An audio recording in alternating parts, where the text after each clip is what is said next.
I'm kind of flustered because we're kind of in shock that your next performer, he showed up and asked if he could read excerpts from his new book. And it's kind of a big deal for us, so please welcome to the stage, Henry Rollins.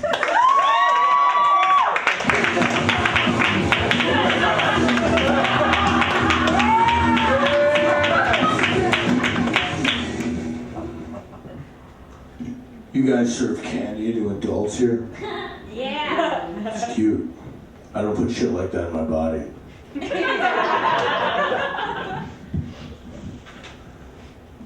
So as maybe a lot of you know, I write between 3 and 10 books a year. And I publish them through my own media company. After reading my last book, Journal Entries, Fist Fucked Face, my good friend Ian Mackay suggested that I lighten up a little bit. I responded by grabbing the light bulb in my desk lamp and crushing it in my bare hand.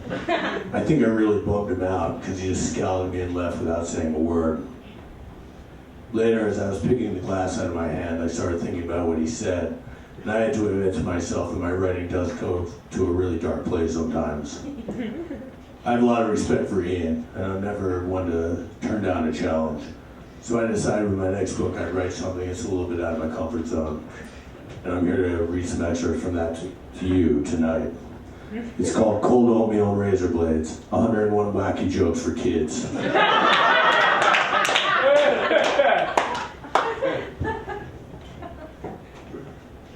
What's an astronaut's favorite key on the keyboard? The space bar.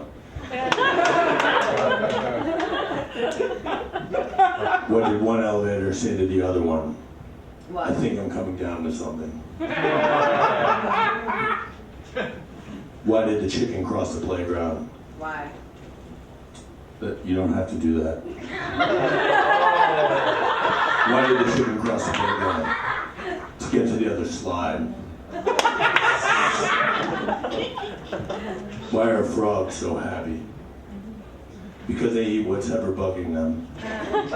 Humans are different. When we eat what bugs us, there's no happiness. We consume the lies, the heartbreak, the ignorance, the negativity. And it becomes a cancer that eats us alive from the inside. At first you take a small bite, and it fills you, it feeds the hunger. The poison replaces the nothing inside of you. Push it down deep, deep into the trash compactor heart, where it pumps back into your bloodstream over and over again, until one day there's no blood left, and the only thing pumping through your veins is poison. Your poison, your choices. The poison of the past, the rejections, the failures, the dreams that curl into nightmares, the poison that slowly kills you every day.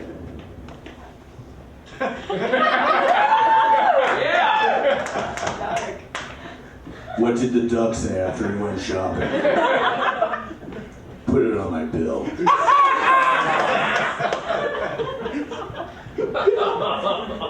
Why did the scarecrow win the Nobel Prize? Because he was outstanding in his field. It's a funny joke. What has 4 wheels and flies? What?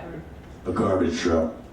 And then there's a Raymond Pettibone drawing of a guy blowing his brains out.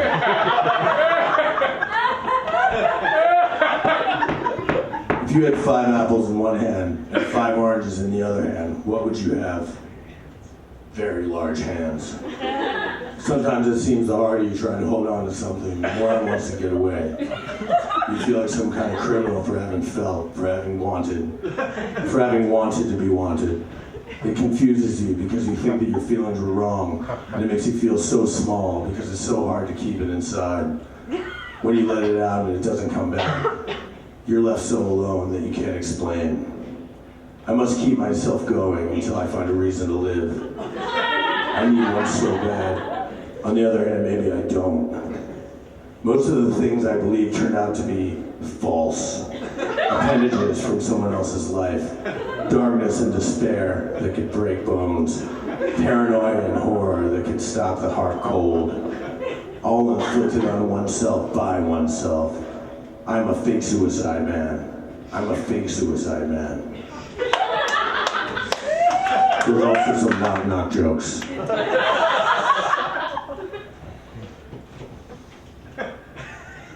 You can cut out that rock star reverb shit, sound guy.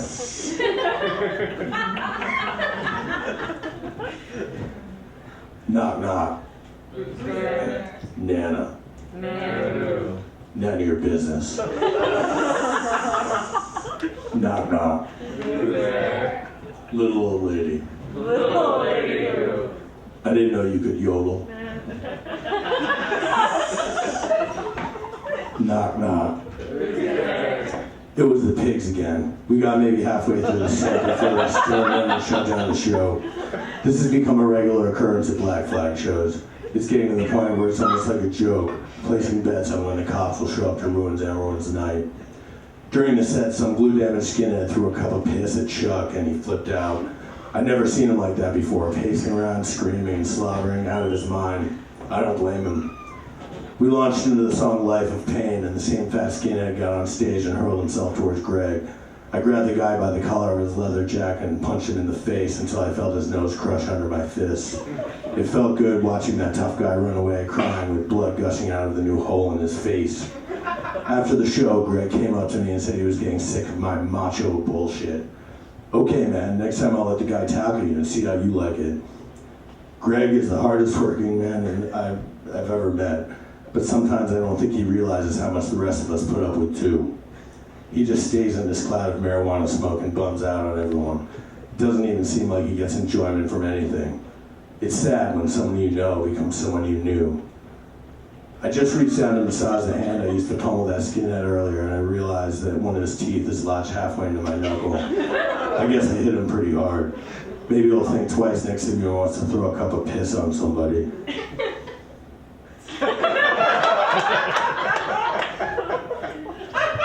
I've got one more, if that's okay. Knock, knock. Who's there? It's me, Henry. I have one more message for you before you close this book.